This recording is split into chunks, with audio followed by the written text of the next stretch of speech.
if your hand wasn't there, you would have gotten shot in the face. Yeah.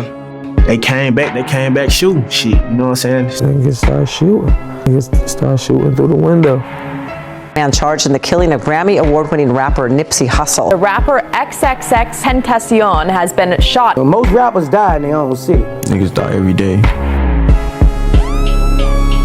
It's Nim, what's up, and welcome back to my YouTube channel, and welcome back to the deep dive series.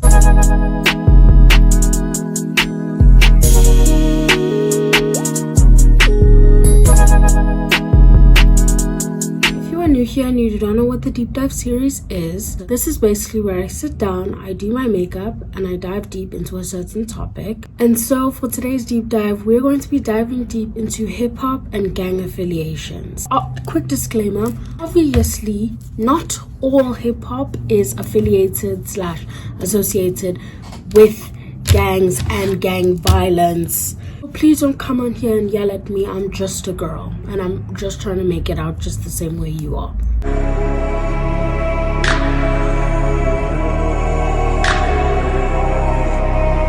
The relationship between gang violence and the hip-hop industry is very complex because it's influenced by socio-economic condition, cultural expression, as well as personal experiences. And the issue of these two things being integrated has had a very, very long-lasting consequence, ranging on the loss of prominent figures in the industry to shaping the genre's thematic content.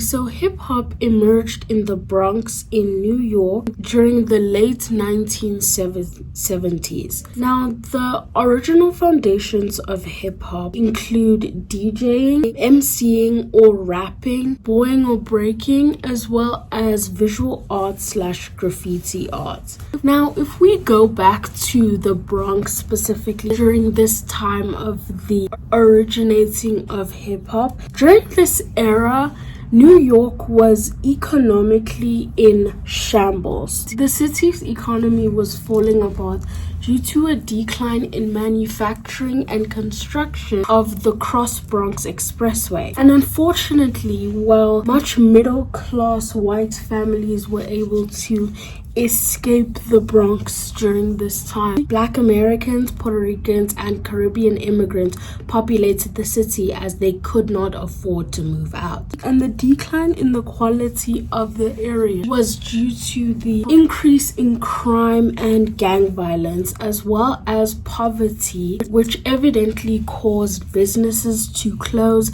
as well as entertainment industries to fall, which then in turn caused the population to come up with other ways to stay entertained. So their boredom then turned into creative expression, which birthed hip-hop. So what would happen was abandoned buildings and parking lots started to be used as stages for block parties. And these block parties laid the initial foundation for everything that was associated with early hip-hop. Hip-hop fully developed as an artistic outlet for communities that were stuck in poverty. And it offered a form of expression for those who were facing poverty or systematic racism and violence. Something that I think that we can all commend early hip-hop for was how it consistently focused on social issues and gave voices to those living in neighborhoods that were heavily affected by crime.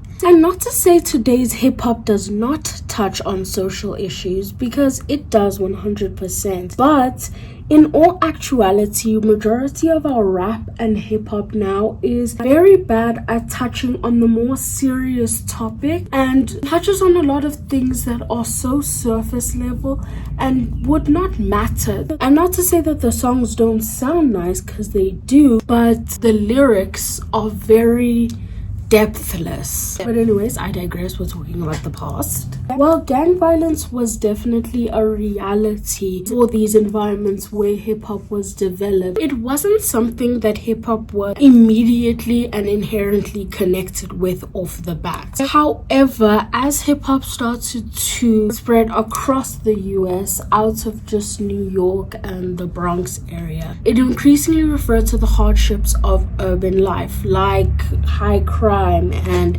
gang violence. And gang culture then became a prominent thing in the genre and a prominent aspect of these realities, particularly on the West Coast. And the genre then evolved to include narratives from gang-affiliated artists, especially during the rise of West Coast rap in the 1980s to the 1990s.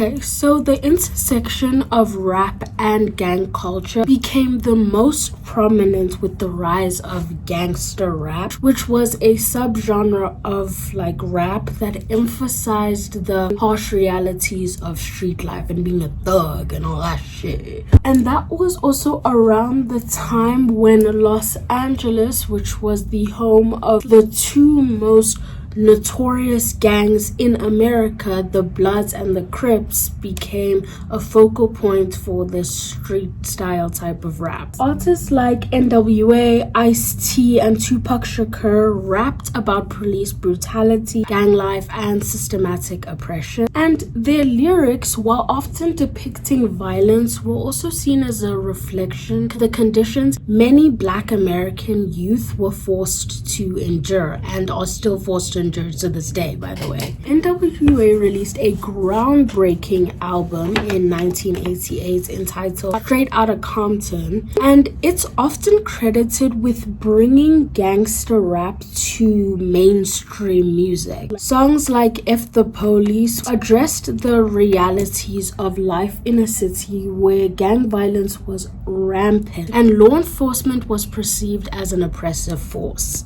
While these songs obviously resonated with fans for their raw and honest depiction of reality, they also brought up a lot of controversy, obviously, because we all know people don't want to talk about their privilege until it's thrown in their face, and then they have to face it and they get angry. People were basically trying to argue that NWA's music was glorifying some type of violence in rap and was contributing to gang-related crime, while supporters of these artists were simply reporting on their lived experiences. And I think it's really difficult to find like a balance in like whether or not you're promoting something and encouraging violence versus just speaking about something and being open about something and sharing experiences with your audience or certain people. And honestly, I'm not gonna lie, I think that there's definitely a difference between artists sharing experiences and wanting to incite violence.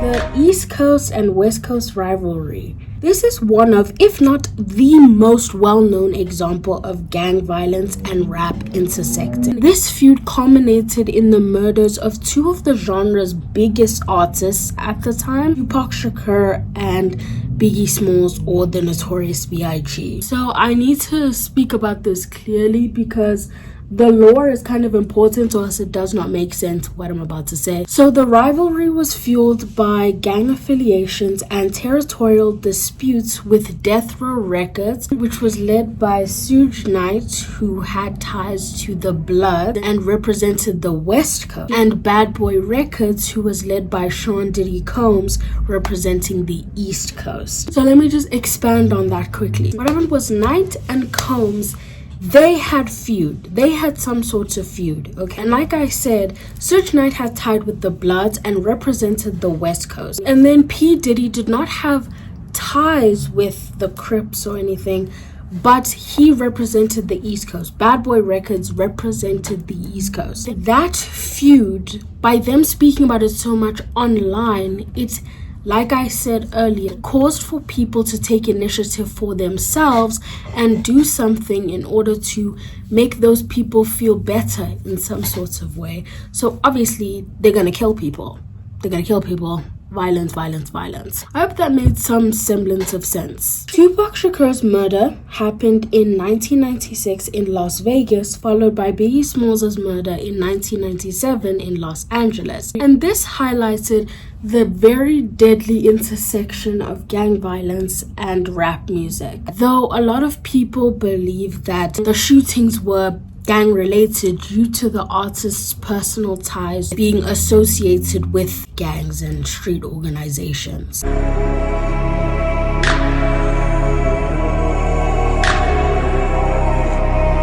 For many rappers, and I don't think it's just for rappers, like just for people as well in general, for many of them, gang affiliation provides both protection and credibility. Artists like Snoop Dogg, YG, The Game, and Nipsey Hussle have publicly acknowledged their connection to the Crips or the Bloods. Bruh, every time I say Crips, I feel like I'm saying crisps wrong. These affiliations can provide safety as well as community, especially in places and areas where gangs hold a lot of power. However, of course, these connections can also bring about very significant risks when it comes to gang affiliations. In the hyper-competitive world that is the hip-hop industry, credibility is crucial. Many artists who rap about street life are expected to have lived that experience. It'd be kind of odd if you were talking about gang life and thug life, but you've never even spoken to anyone part of a gang. You know what I mean? Gang affiliations can also boost an artist's authentic reputation, which makes their music resonate with a lot more people and a lot more audiences with similar struggle. But these affiliations, however, often put artists in the crosshairs of gang rivalries. Rappers have not only been victims of violence, but also been accused of initiating it. Unfortunately, the line between street life and industry success can be blurred with personal feuds that spill over into deadly conflicts.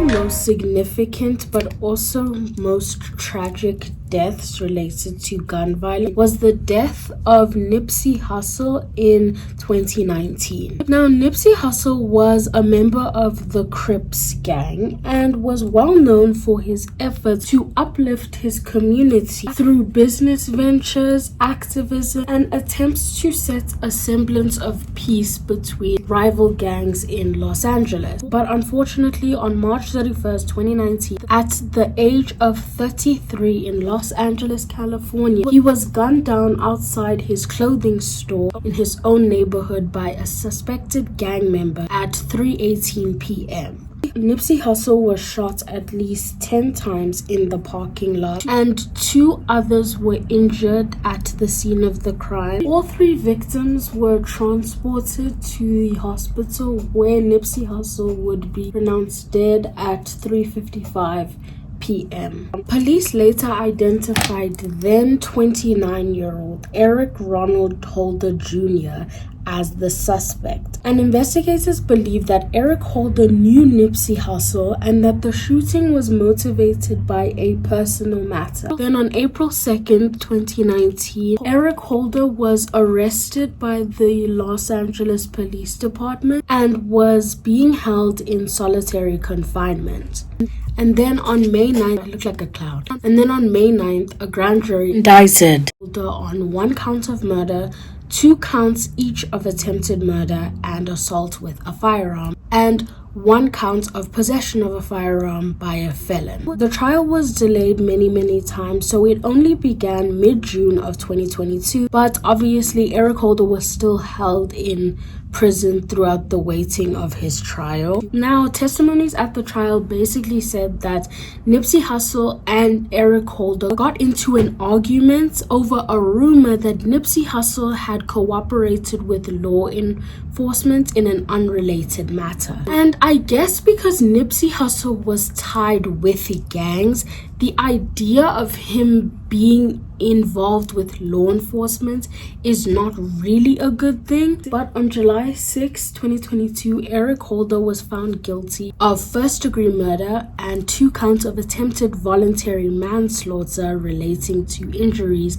he caused to bystanders. I think Nipsey Hussle's death was seen as a senseless loss for both the rap community and the broader effort to address gang violence. I think despite his gang ties, he had dedicated much of his career to advocating for peace and creating economic opportunities in the southern parts of LA. And his murder basically reignited conversations about the effects of gang violence within the rap industry.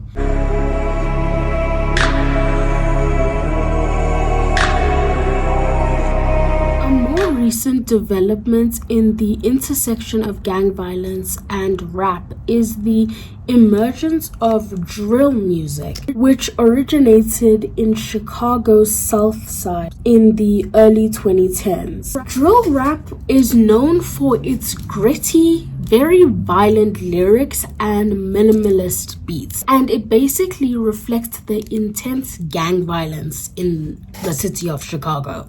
More modern day rappers that we all know who partake in drill rap would be like Chief Keef, Lil Durk, and King Von. They would be seen to have brought drill music to mainstream music because their lyrics often reflect real life conflicts between gangs like the Black Disciples and the Gangsta Disciples. Like all music nowadays, the popularity of this type of music spread internationally, and it influenced scenes like London, so UK drill, and New York. However, drill rap has been criticized for escalating violence. Many drill artists rap about real life events, dissing rivals, and sometimes even mocking death. And this would obviously contribute to a cycle of retaliation. And you could obviously imagine that law enforcement scrutinizes this type of rap consistently because it increases violence more than it stops it. And rather than raising awareness, it's kind of just a thing of, well, it happened, so let me talk about it. That type of thing, I guess. And this brings me to yet another death in the face of violence in the hip-hop industry. On November 6th, in 2020, King Von, a Chicago rapper, part of the Black Disciple, died after being shot during an altercation outside the Monaco Hookah Lounge in Atlanta, Georgia. The incident occurred in the early hours of the morning at around 2:15 a.m. when a dispute between two groups escalated into gunfire. King Von, or Davon Bennett, was involved in a physical altercation with fellow rapper Quando Rondo's crew when the shooting took place. Now, I was gonna play the video for you guys, but I don't know if YouTube's gonna be mad at me for playing that video. It's not graphic, it's security camera footage, so you can't see everything up close. But basically what had happened was it really didn't even look like they spoke before. It looked as though King Von was just upset and threw a punch, but obviously I did not see the whole video. I saw a snippet of the video that's on the internet.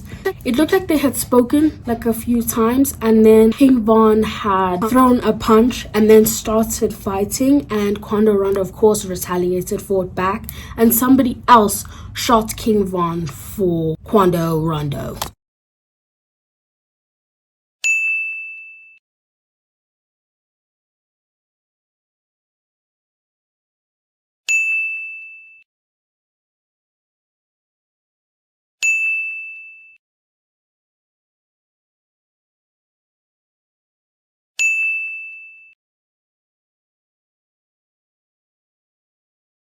The altercation escalated into gunfire very, very quickly, where King Von was shot multiple times and he was critically wounded in the shooting and died later from his injuries after he was taken to the hospital. Now, the Georgia Bureau of Investigation reported that 2 people were killed and 6 people were injured. Now, one of the 6 people that were injured was placed in custody for King Von's murder while being treated for the gunshot wound and was later identified as 22-year-old Timothy Lilton Leaks, who was a rapper affiliated with Quando Rondo. And then in August of 2023, the charges were dropped against Timothy Leaks under Georgia's Stand Your Ground law. I literally had to look this up because that sounded insane to me when I looked it up as to what in the world this Stand Your Ground law is. Sometimes called a line in the sand or no duty to retreat law, states that people may use deadly force when they reasonably believe it is necessary to defend against certain violent crimes, which is like the right of self-defense. Under such law, people have no duty to retreat before using deadly force in self-defense.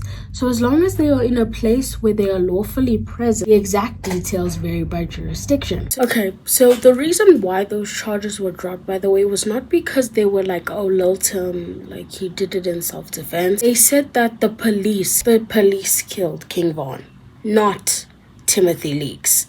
Now, King Von's death deeply affected the hip-hop industry and the hip-hop community, especially his close friends and collaborators like Lil Durk. He was considered to be one of the rising stars in the Chicago drill scene and had released his debut studio album, Welcome Back to O Block, just a week before his death.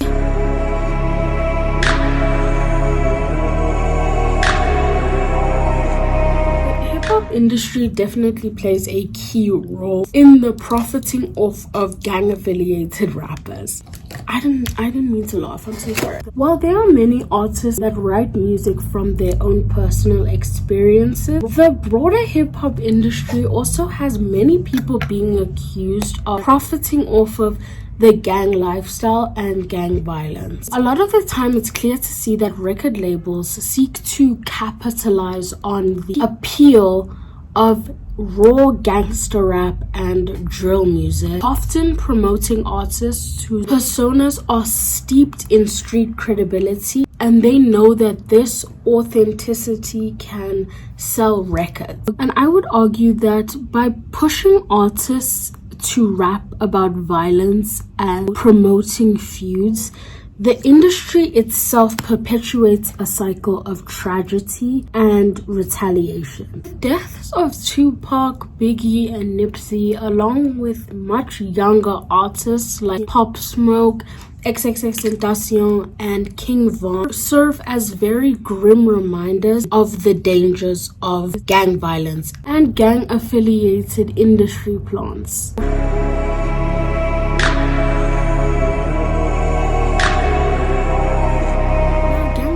In the rap and hip-hop industry is a very unfortunate reality that reflects the struggles of many artists. For some, their music is a way to cope or escape a violent upbringing, and for others, it's a very meticulous part of their identity and credibility. However, the loss of life and talent due to these conflicts underscores the need for a rethinking of the relationship between gangs and the industry.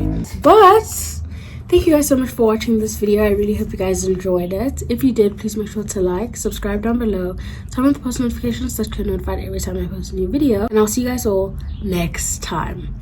Bye, besties.